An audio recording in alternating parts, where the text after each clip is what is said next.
Hello साथियों, नमस्कार साथियों, आपका रोजगार आईटीआई अवधेश में स्वागत है। साथियों, आज की क्लास में हम बात करने वाले हैं ITI second year fitter trade theory. इसके पहले साथियों एक क्लास हमने फीटर ट्रेड थ्योरी का कराया हुआ है आईटीआई सेकेंड ईयर के लिए, ठीक है। बाकी मैं आपको सोच रहा हूं कि जो आपके नियमी पैटर्न पे आधारित सभी प्रश्न हैं इनको एक मैराथन क्लास में आपको हम यहाँ पर क्लास लेकर एक ही क्लास में समाप्त कर दूं। लेकिन यहाँ पर जो है आपको ये मैराथन क्लास जो है आपको 25-26 जुलाई तक जो है आपको मिल जाएगी।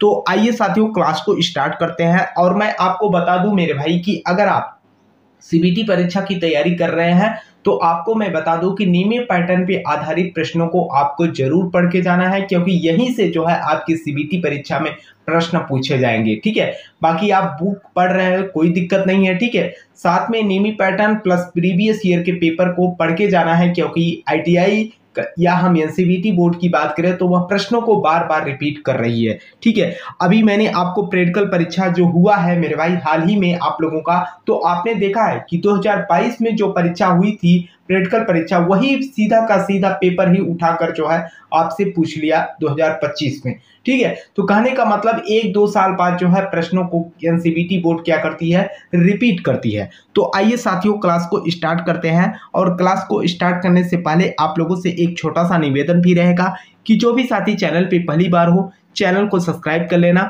और अपने मित्र के पास भी जो है क्लास को शेयर कर देना, ताकि वे भी जो है क्लास से जुड़कर अपनी पढ़ाई कर सके। तो यहाँ पर देखिए जो पहला प्रश्न आपका यहाँ पर कह रखा है कि जिब हेडेड का उपयोग करने का क्या फायदा है। जिब हेडेड का उपयोग करने का जो है यहाँ पर क्या फायदा है, ये जो है आपसे पूछ रखा है।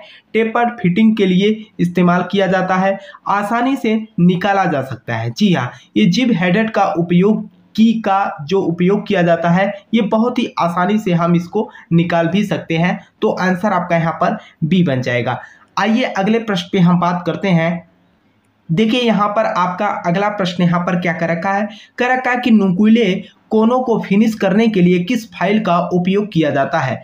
नुकीले कोनों को फिनिश करने के लिए यहाँ पर किस फाइल का उपयोग किया जाता है, आपको मैंने बताया भी था और ये प्रश्न यहाँ पर रिपीटेड प्रश्न हो चुका है। कर रखा है कि फिलर फाइल का या जो है यहाँ पर डिस्प्लेयर फाइल का, वेरेट फाइल का। तो यहाँ पर हम क्या करते हैं, वेरेट फाइल का प्रयोग करते हैं। तो आंसर आपका यहाँ पर सी बनेगा।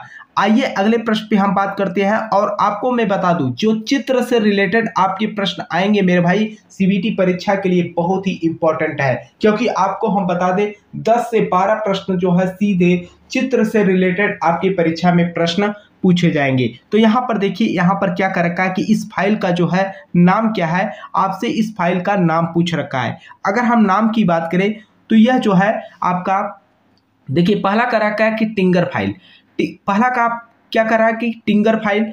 अगला आपका यहाँ पर अगर हम बात करें तो ये आपका टिंगर फाइल है ही, ठीक है। तो आंसर आपका यहाँ पर क्या बन जाएगा, ए बन जाएगा। आइए अगले प्रश्न पे हम बात करते हैं। तो देखिए आपका अगला प्रश्न यहाँ पर क्या कर रखा है, अगला प्रश्न आपका कह रखा है कि आकृति की पुष्टि करने हेतु वर्कपीस को जांचने के लिए किस उपकरण का उपयोग किया जाता है। आकृति की पुष्टि करने हेतु वर्कपीस को जांचने के लिए किस उपकरण का यहाँ पर उपयोग करते हैं, ये जो है आपसे पूछ रखा है। यहाँ पर हम क्या करते हैं, प्रोफाइल गेज का या स्नैप गेज का, कैलिपर गेज का, प्रोग्रेसिव गेज का। तो यहाँ पर हम प्रोफाइल गेज का जो है प्रयोग करते हैं। तो आंसर आपका यहाँ पर ए बन जाएगा। आइए अगले प्रश्न पे हम बात करते हैं। तो देखिए आपका अगला प्रश्न यहाँ पर क्या कर रखा है, अगला प्रश्न आपका कह रखा है कि फिलर गेज का उद्देश्य क्या होता है। जो आपका फिलर गेज होता है इसका मेन उद्देश्य क्या है, यह जो है आपसे पूछ रखा है। कह रखा है कि ड्रिल किए गए छेद की गहराई की जांच करने के लिए या स्क्रू थ्रेड की जो है पिच की जांच करने के लिए। अगला आपका यहाँ पर क्या कर रखा है, कह रखा है कि वर्कपीस की त्रिज्या की जांच करना, या अगला कर रखा है कि मिलने वाले भागों के बीच में जो गैप है उसी को हम यहाँ पर जांचते हैं। तो आंसर आपका यहाँ पर डी बन जाएगा। आइए अगले प्रश्न पे हम बात करते हैं। और ये प्रश्न आपकी परीक्षा के लिए बहुत ही इंपॉर्टेंट है। और आपको मैं ये भी बता दूं अगर आपका चाहे इलेक्ट्रीशियन हो चाहे फिटर हो, कोई भी ट्रेड हो, सभी के लिए यह प्रश्न बहुत ही इंपॉर्टेंट है। कह रखा है कि इस गेज का नाम क्या है। जो यहाँ पर आपके सामने दिखाया गया है, इस गेज का जो है आपसे यहाँ पर नाम पूछ रखा है। अगर हम नाम की बात करें तो यहाँ पर आप देख सकते हो, पहला कह रखा है कि drill gauge, standard gauge, profile gauge, standard wire gauge. तो यह जो है आपका स्टैंडर्ड वायर गेज है। अलग अलग साइज के जो है वायर होते हैं, है ना, उनको जो है जांचने के लिए हम क्या करते हैं, स्टैंडर्ड वायर गेज का इस्तेमाल करते हैं। तो आंसर आपका यहाँ पर डी बन जाएगा। आइए अगले प्रश्न पे बात किया जाए। तो देखिए आपका अगला प्रश्न यहाँ पर क्या कर रखा है। देखिए मेरे भाई, आपके नीमी के जो प्रश्न है बहुत ही इंपॉर्टेंट है। आपकी परीक्षा में सीधे के सीधे नीमी से प्रश्न उठा के पूछे जाते हैं। यहाँ तक कि आपको मैं बता दूं कि ऑप्शन में भी कोई चेंजिंग नहीं होता। जैसे ही अभी मैं आपको प्रीवियस ईयर का 8 से 10 सेट करा दूंगा, तो उसमें जो है आपको समझ में आ जाएगा कि 1-2 साल जो है बाद जो है प्रश्नों को बार बार यहीं पर रिपीट किया जाता है, क्योंकि आईटीआई का कोर्स जो है मेरे भाई लिमिट है, ठीक है। तो उसी के अंदर जो है प्रश्नों को पूछा जाता है। तो यहाँ पर देखिए, पहला यहाँ पर प्रश्न क्या कर रखा है कि बाहरी व्यास की जांच के लिए किस गेज का उपयोग किया जाता है। बाहरी व्यास की जांच के लिए किस गेज का हम यहाँ पर उपयोग करते हैं। अगर हम गेज की बात करें तो प्लग गेज या प्लेन रिंग गेज या टेपर रिंग गेज या प्रोग्रेसिव प्लग गेज। तो इसमें जो है हम क्या करते हैं, प्लेन रिंग गेज का जो है उपयोग करते हैं। तो आंसर आपका यहाँ पर डी बन जाएगा, बी बन जाएगा, ठीक है। आइए अगले प्रश्न में हम बात करते हैं। तो देखिए आपका अगला प्रश्न यहाँ पर क्या कर रखा है, आकार के निर्माण के लिए स्लिप गेज को एक साथ जोड़ने की क्रिया को क्या कहते हैं। आकार के निर्माण के लिए स्लिप गेज को एक साथ जोड़ने की क्रिया को क्या कहते हैं, यह जो है आपसे पूछ रखा है। कह रखा है कि ग्लेजिंग, पिनिंग। अगला ऑप्शन देखते हैं। अगला देखिए आपका कह रखा है यहाँ पर लोडिंग, यहाँ पर हो जाएगा आपका व्रीनिंग, ठीक है। तो आंसर आपका यहाँ पर डी बन जाएगा।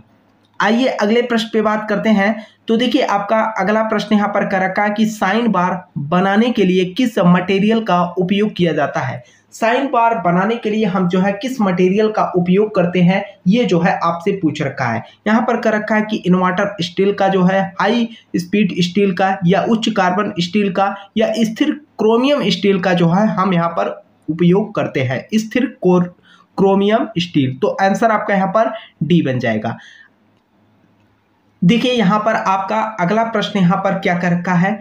अगला प्रश्न कर रखा है कि साइन बार की लंबाई कैसे निर्दिष्ट की जाती है। साइन बार की लंबाई को हम कैसे मापेंगे, एक तरीके से यही पूछ रखा है। तो कह रखा है कि रोलर के बाहरी बिंदु के बीच की दूरी को या रोलर के आंतरिक बिंदु के बीच की दूरी को। अगला आपसे आप क्या कर रखा है कि रोलर के केंद्र बिंदु के बीच की दूरी। तो आंसर आपका यहाँ पर क्या हो जाएगा, रोलर के केंद्र बिंदु के बीच की दूरी को हम मापते हैं। तो आंसर आपका यहाँ पर सी बनेगा। आइए अगले प्रश्न पे हम बात करते हैं। तो देखिए आपका अगला प्रश्न यहाँ पर क्या कह रखा है। अगला कह रखा है कि साइन बार के साथ जांच करते समय कौन त्रिभुज का कण बनाता है। साइन बार के साथ जांच करते समय कौन त्रिभुज का कण बनाता है, ये जो है आपसे पूछ रखा है। तो यहाँ पर कह रखा है कि सरफेस प्लेट, साइन बार की चौड़ाई, साइन बार की लंबाई, स्लिप गेज की ऊंचाई। तो अगर हम बात करें तो यह क्या करता है, साइन बार की लंबाई जो है कण बनाता है। तो आंसर आपका यहाँ पर क्या बनेगा, सी बन जाएगा। आइए अगले प्रश्न पे हम बात करते हैं। तो देखिए आपका अगला प्रश्न यहाँ पर क्या कर रखा है।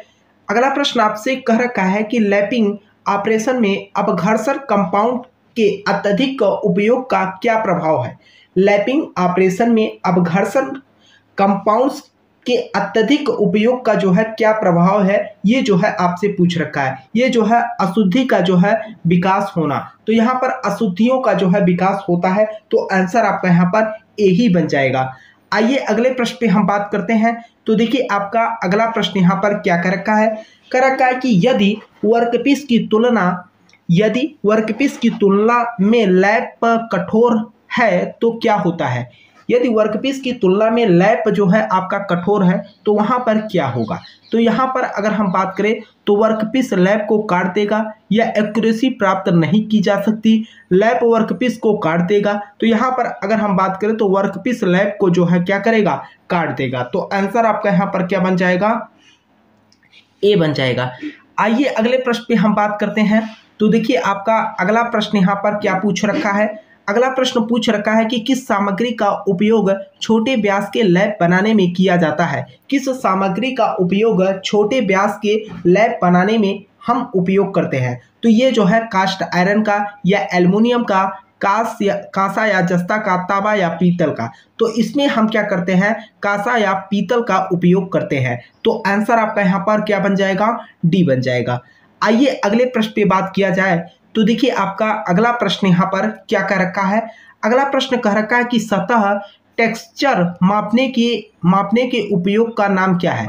सतह टेक्सचर्स मापने के उपयोग का यहाँ पर नाम पूछ रखा है। तो अगर हम बात करें, ये जो आप उपकरण देख रहे हैं, इस उपकरण को देखकर आपको बताना है कि इससे जो है हम क्या मापते हैं।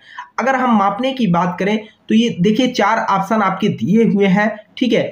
अगर हम चारों ऑप्शन में बात करें तो पहला आपसे क्या कर रखा है कि डायल टेस्ट इंडिकेटर, अगला करा इलेक्ट्रिकल सरफेस इंडिकेटर, अगला कर रखा है कि इलेक्ट्रॉनिक सरफेस इंडिकेटर या मैकेनिकल सरफेस इंडिकेटर। तो यहाँ पर हम क्या करते हैं, मैकेनिकल सरफेस इंडिकेटर को जो है मापने के लिए यहाँ पर हम उपयोग करते हैं। तो आंसर आपका यहाँ पर डी बनेगा।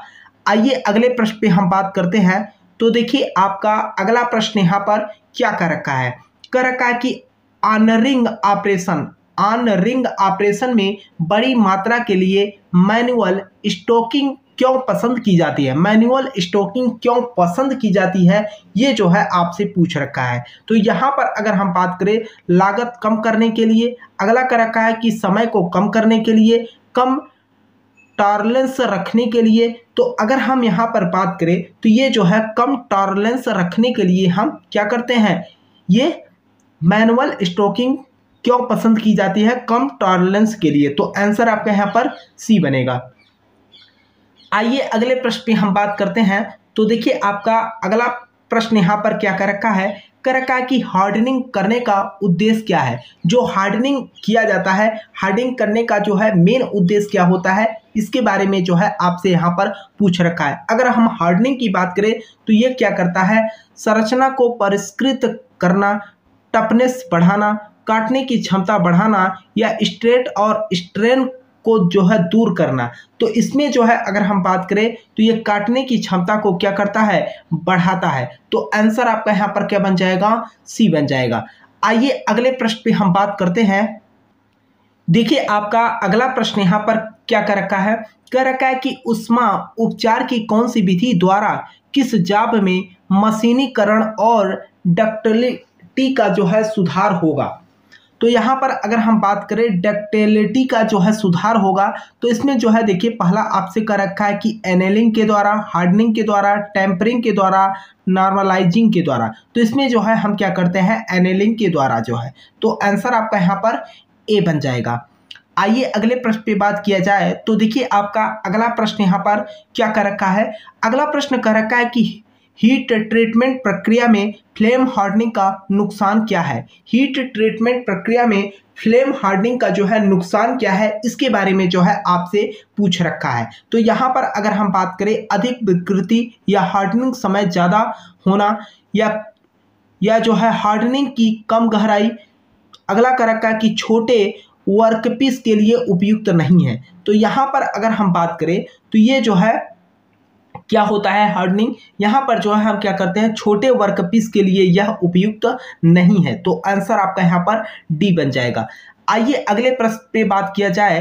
तो अगला प्रश्न यहाँ पर आपका क्या कर रखा है, कर रखा है कि बेस मेटल पर मेटल की परतों को रोल या लेयर्स खींचने के द्वारा किए गए धात्विक कोटिंग करने की विधि का नाम क्या है, ये जो है आपसे यहाँ पर पूछ रखा है। कुल मिलाकर अगर हम सीधे तौर पे बात करें तो धात्विक कोटिंग का जो है आपसे यहाँ पर नाम पूछ रखा है।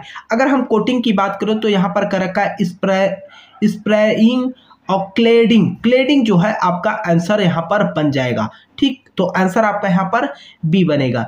आइए अगले प्रश्न पे बात करते हैं। तो अगला प्रश्न देखिए आपका यहाँ पर कर रखा है कि यदि हब या पुल्ली को अच्छी रूप से कुछ दूरी तक शाफ्ट पर स्लाइड कराना है तो किस प्रकार की कुंजी का उपयोग किया जाता है।